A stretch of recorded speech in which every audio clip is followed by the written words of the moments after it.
Hello everyone, welcome in Gurman talks. Gurman talks पर आपका स्वागत है। आशा करता हूँ आप सब अच्छे होंगे।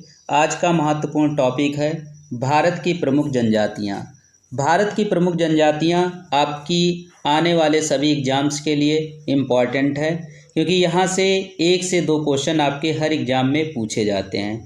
तो ये वीडियो थोड़ा सा लंबा हो सकता है, तो आपको पेशेंस बना के रखना है, क्योंकि मैंने यहाँ पर जितने भी फैक्ट आपके एग्ज़ाम में बन सकते हैं सारे फैक्ट कवर करने की कोशिश की है। तो शुरू करते हैं आज का टॉपिक।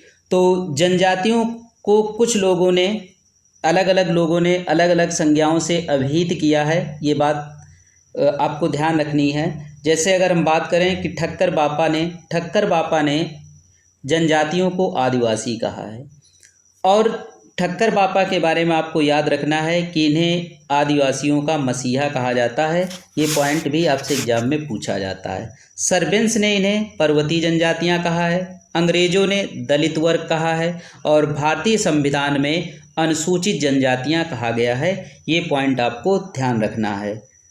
अगले फैक्ट पर चलते हैं। तो अगले फैक्ट की बात करें कि भारतीय संविधान के जो आपका आर्टिकल 366 का सबसेक्शन 25 है, और उसमें ये कहा गया है कि आर्टिकल 342 में जिन समुदाय या समूहों को रखा जाता है उन्हें जनजातियां कहा गया है। तो ये आपको ध्यान रखना है। आर्टिकल 342 में जो समुदाय या समूह सम्मिलित किए गए हैं उनको जनजातियां कहा गया है। अब 2011 की जनगणना के अनुसार कुछ फैक्ट हम लोग देख लेते हैं जनजातियों से।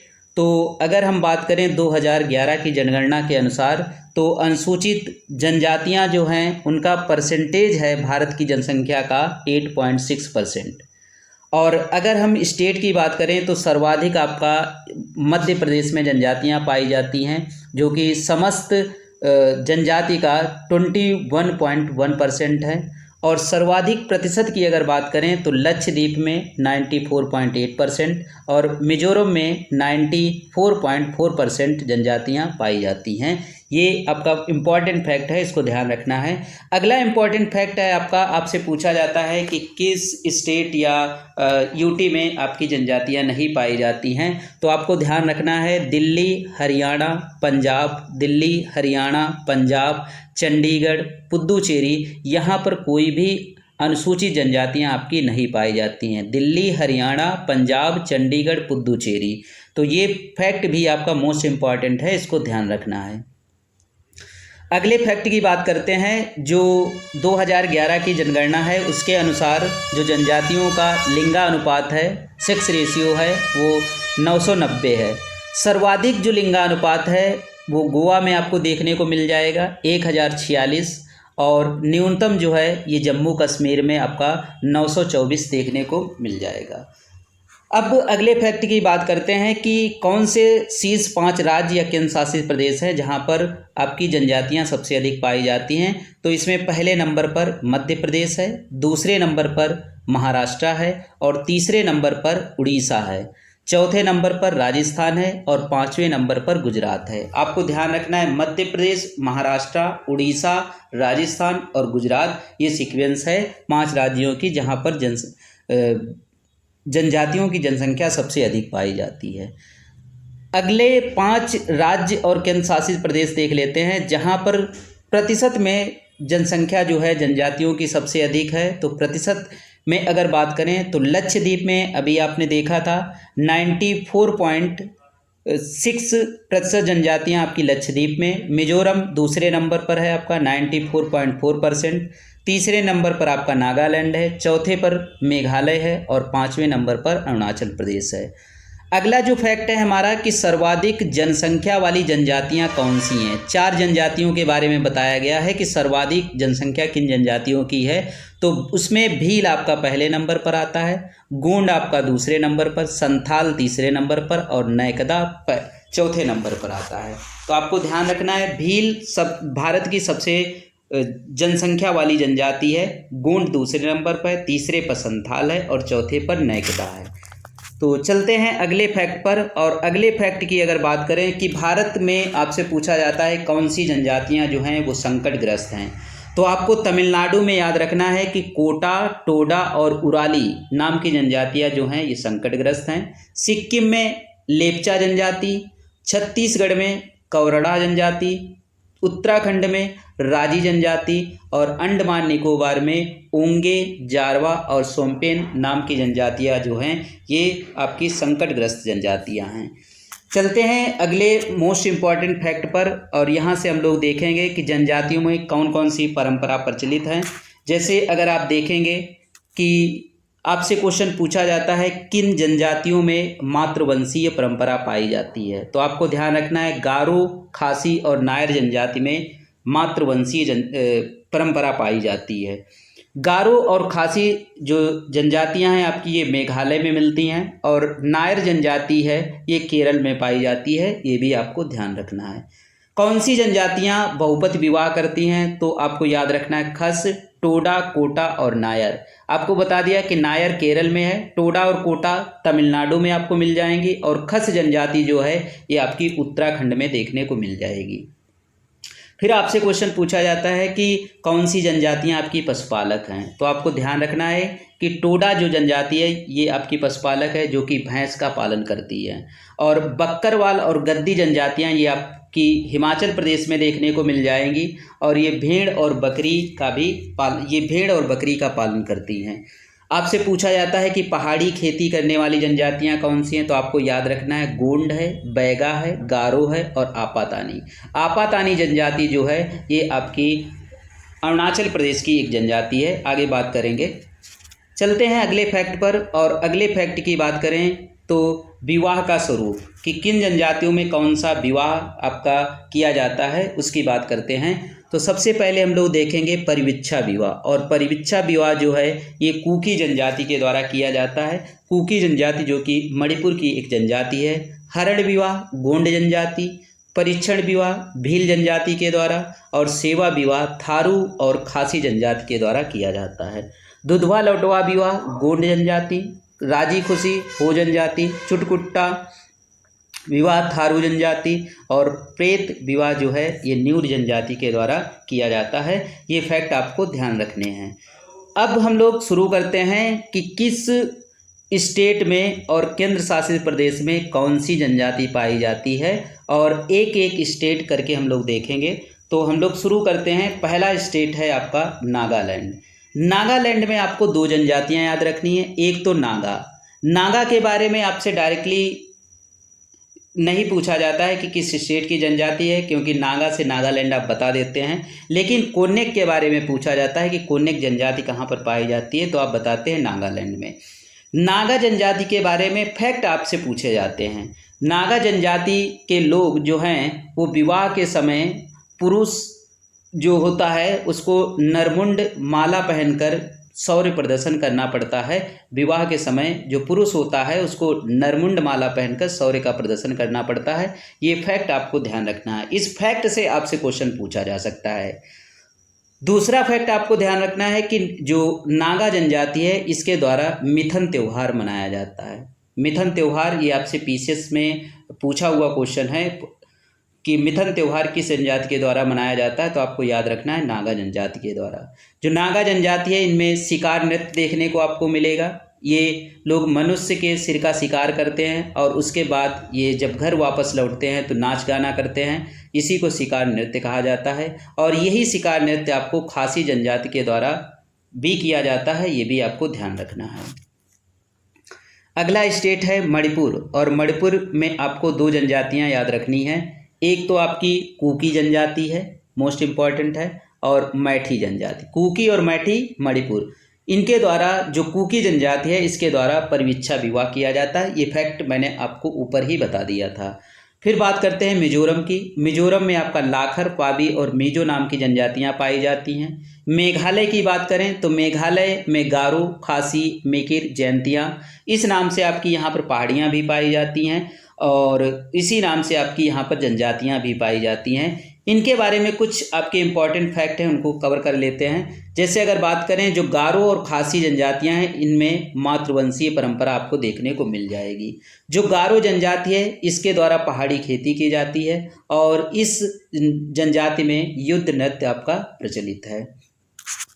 खासी जनजाति के बारे में कुछ फैक्ट हम लोग देख लेते हैं। तो खासी जनजाति की बात करें तो खासी जनजाति में जो है सेवा विवाह प्रचलित है और इनका जो विवाह होता है वो मुर्गी और सूअर की जो बलि देकर संपन्न किया जाता है। ये फैक्ट भी आपको ध्यान रखना है। इसी जनजाति के द्वारा, खासी जनजाति के द्वारा एक यूथसेन नाम का सर्प होता है और इस सर्प को ये लोग देवता मानते हैं। ये फैक्ट भी आपको ध्यान रखना है। त्रिपुरा में दो जनजातियां आपको देखने को मिल जाएंगी, एक तो रियांग है, दूसरी आपकी त्रिपुरी है। तो त्रिपुरी आपसे पूछी नहीं जाएगी, रियांग आपसे पूछा जाता है। तो रियांग आपको याद रखना है, त्रिपुरा में है। अगला प्रदेश है अरुणाचल प्रदेश और अरुणाचल प्रदेश में भी आपको 3-4 जनजातियां देखने को मिलेगी, लेकिन आपकी आपातानी जनजाति जो है ये आपकी पूछी जाती है कहाँ पर मिलती है। तो आपको ध्यान रखना है अरुणाचल प्रदेश में, और इसके द्वारा पहाड़ी खेती की जाती है। डफला और मोपा जनजाति भी आपकी अरुणाचल प्रदेश में देखने को मिल जाएंगी। इसके बाद बात करते हैं असम की। तो असम में बोडो, दियारा, लुसाई, मिरी और आबोर नाम की जनजातियां जो हैं ये आपकी असम में पाई जाती हैं। और पश्चिम बंगाल की बात करें तो पश्चिम बंगाल में लोधा और भूमिज मोस्ट इम्पॉर्टेंट है, अब से एग्जाम में पूछा जाता है, तो आपको ध्यान रखना है लोधा और भूमिज। अगला स्टेट है सिक्किम, और सिक्किम की अगर बात करें तो यहाँ पर ध्यान रखना है आपको, लेप्चा और भूटिया जनजाति पाई जाती हैं सिक्किम में। और जो लेप्चा जनजाति है ये एक संकटग्रस्त जनजाति है। और अंडमान में सेंटलीज है आपकी, ओंजे है, जारवा है, जारना है और शम्पेन नाम की जनजातियाँ जो हैं ये अंडमान निकोबार में पाई जाती हैं। लक्षद्वीप में आपकी एक जनजाति पाई जाती है जो कि वासी जनजाति है, ये भी आपको ध्यान रखना है। अगला इम्पॉर्टेंट स्टेट है आपका तमिलनाडु, और तमिलनाडु में जो जनजातियां पाई जाती हैं इनके बारे में फैक्ट पूछे जाते हैं आपसे। तो आपको देख लेना है कि एक बड़गा जनजाति, एक टोडा है और एक कोटा है। आपको ऊपर ही बता दिया था कि टोडा और कोटा जो जनजातियां हैं इनमें बहुपत विवाह जो है ये प्रचलित है, और ये दोनों जनजातियां जो हैं ये संकटग्रस्त हैं। आपसे एग्जाम में पूछा जाता है कि नीलगिरी की पहाड़ियों पर निवास करने वाली जनजाति कौन है, तो आप बताते हैं टोडा जनजाति जो है ये नीलगिरी की पहाड़ियों पर निवास करती है। टोडा जनजाति के द्वारा ही भैंस का पालन किया जाता है, आप जानते हैं, क्योंकि ये पशुपालक जनजाति है और भैंस का पालन करती है। और इनकी जो दुग्धशाला होती हैं उनको ये मंदिर की संज्ञा देते हैं कि ये हमारे मंदिर हैं, और इनमें महिलाओं का जो प्रवेश है ये महिलाओं का प्रवेश वर्जित है। ये बात आपको ध्यान रखनी है, ये इम्पॉर्टेंट आपका फैक्ट है। और जो आपकी टोडा जनजाति है इसके द्वारा जो अपने इनके अनुष्ठान कार्य होते हैं ये तारों और अमावस को ध्यान में रखकर जो अपने अनुष्ठान कार्य हैं इनको संपन्न करते हैं। ये फैक्ट भी आपको ध्यान रखना है। अगला स्टेट है आंध्र प्रदेश, और आंध्र प्रदेश की बात करें तो यहाँ पर बंजारा, लंबाडा, चेंचू, बहुरूपा, गढ़वा ये जनजातियाँ आपकी पाई जाती हैं। और ऐसे ही तेलंगाना में अगर बात करें तो कोया, कोंडा और चेंचू यहाँ पर भी मिलेगा और यहाँ पर मिलेगा, क्योंकि आप जानते हैं कि आंध्र प्रदेश से ही आपका तेलंगाना राज्य जो है वो बना हुआ है, इसीलिए कुछ जनजातियां आपको जो पड़ोसी राज्य होते हैं वहाँ पर सम्मिलित जनजातियां देखने को मिलती हैं। तो ये पॉइंट भी आपको ध्यान रखना है। अगला स्टेट है आपका केरल की बात करें तो यहाँ पर मोपला, नायर और डाफर ये तीनों जनजातियां आपकी मोस्ट इम्पॉर्टेंट है। मोपला जनजाति के द्वारा 1921 में एक विद्रोह किया गया था जिसका नाम दिया गया मोपला विद्रोह, ये भी आपको ध्यान रखना। 1921 में आपका मोपला विद्रोह हुआ है। और नायर जनजाति में आपको एक फैक्ट याद रखना है कि जो इनके संयुक्त परिवार होते हैं, संयुक्त परिवार जो होते हैं इनको थारवाड़ कहा जाता है, और जो एकल परिवार होते हैं इनको थावजी कहा जाता है। ये पॉइंट भी आपको ध्यान रखना है। कर्नाटक में यारावा और भारती नाम की जनजातियां पाई जाती हैं, जिनमें से भारती आपकी इम्पॉर्टेंट है, आपको ध्यान रखना है। भारती नाम की जनजाति कर्नाटक में पाई जाती है। गुजरात की बात करें तो यहाँ पर भील, बंजारा, कोली, डबला और खारी नाम की जनजातियाँ पाई जाती हैं। महाराष्ट्र में बार्ली, बंजारा और कोली जनजातियाँ पाई जाती हैं। और राजस्थान की बात करें तो राजस्थान में आप देखेंगे तो राजस्थान में आपकी मीणा जनजाति है, भील जनजाति है, गरसिया है, कालबेला है। कालबेला जनजाति के बारे में आपको याद रखना है। इस जनजाति के द्वारा एक प्रसिद्ध नृत्य किया जाता है जिसका नाम है कालबेलिया नृत्य। आपसे पूछा जाता है कालबेलिया नृत्य कहाँ का है, तो आप बताते हैं राजस्थान का है, जो कि कालबेला जो जनजाति है उसके द्वारा किया जाता है। अगला इम्पॉर्टेंट आपका स्टेट है हिमाचल प्रदेश। और हिमाचल प्रदेश की अगर बात करें तो यहाँ पर गद्दी, किन्नौर, जद्दा, बक्करवाल और गुज्जर जनजातियाँ पाई जाती हैं। बक्करवाल और गुज्जर जनजातियाँ आपको जम्मू कश्मीर में भी देखने को मिल जाएंगी, तो ये भी आपको ध्यान रखना है। जो गद्दी और बक्करवाल जनजातियाँ हैं ये भेड़ और बकरी का पालन करती हैं, क्योंकि आपको पता है ये पशुपालक जनजातियाँ हैं। इसके बाद उत्तराखंड, आपका उत्तराखंड की बात करें तो उत्तराखंड में आपको ध्यान रखना है थारू है, भोटिया है।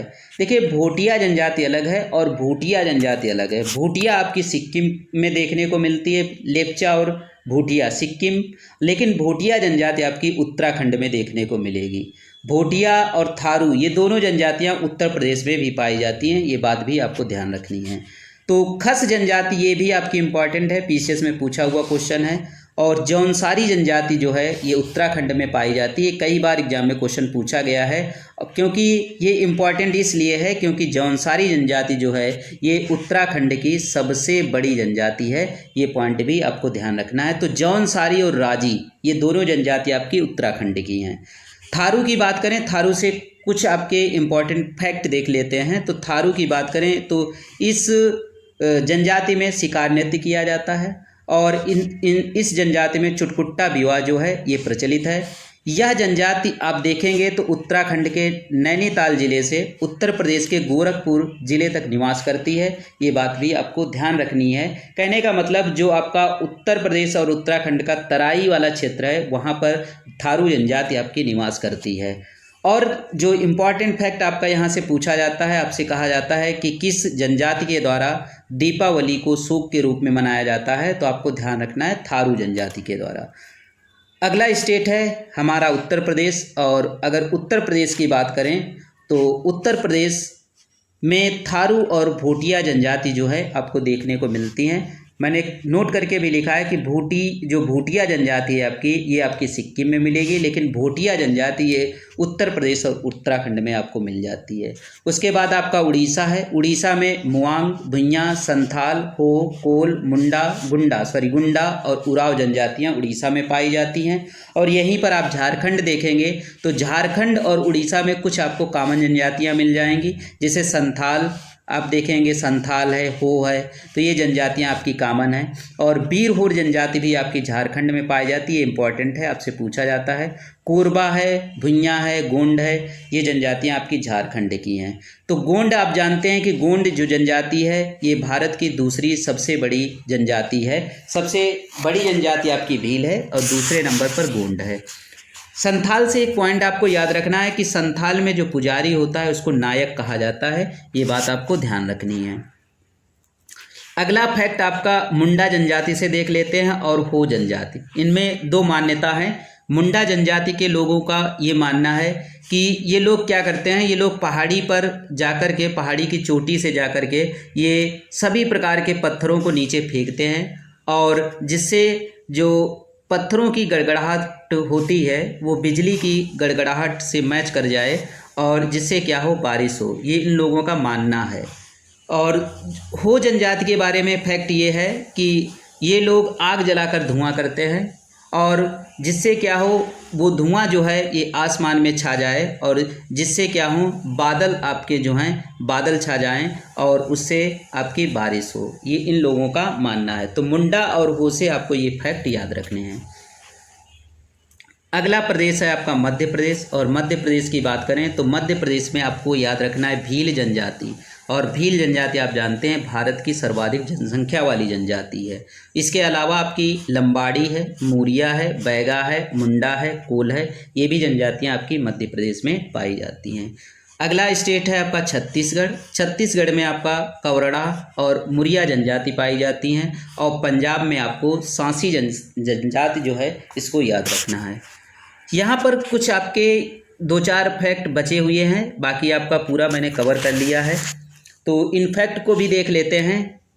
तो पहला फैक्ट है हमारा कि अनुसूचित जाति और जो अनुसूचित जो क्षेत्र होते हैं उन पर नियंत्रण आपका आर्टिकल 244 के तहत किया जाता है। और जो जनजातीय सलाहकार परिषद है, इसका गठन 5वीं अनुसूची में आपको देखने को मिल जाएगा। अगर आपसे पूछा जाए कि जनजातीय महाद्वीप किसे कहा जाता है तो आप अफ्रीका बताते हैं। अगर आपसे ये पूछा जाए कि जनजातियों की जो शैक्षणिक संस्था है उसको क्या कहा जाता है तो उसको युवा गृह कहते हैं। ये फैक्ट भी आपको ध्यान रखना है। अब मुंडा और जो उराव जनजातियां हैं इनके द्वारा सरहुल त्यौहार मनाया जाता है। ये फैक्ट आपको ध्यान रखना है। सरहुल त्यौहार आपसे पूछा जाता है किन जनजातियों के द्वारा मनाया जाता है तो मुंडा जनजाति के द्वारा। और इस त्यौहार में जो साल के पेड़ होते हैं, साल के पेड़ों पर जो फल खिलते हैं और उसी के उपलक्ष्य में क्या भोज कराया जाता है। तो ये आपका सरहुल त्यौहार में आपको ध्यान रखना है। और इन जनजातियों के द्वारा धरती विवाह भी किया जाता है, ये भी आपको ध्यान रखना है। ये जितने भी आपके जनजातियों से इम्पॉर्टेंट फैक्ट बन सकते थे वो मैंने सारे इस वीडियो में कवर करने की कोशिश की है। यदि आपको हमारी मेहनत, हमारा कंटेंट पसंद आता है तो हमारे वीडियो को लाइक करें और चैनल को सब्सक्राइब करें और नोटिफिकेशन के लिए बेल आइकन दबाना ना भूलें। तो तब तक विदा लेते हैं और मिलते हैं एक बेहतरीन क्लास में। तब तक के लिए धन्यवाद।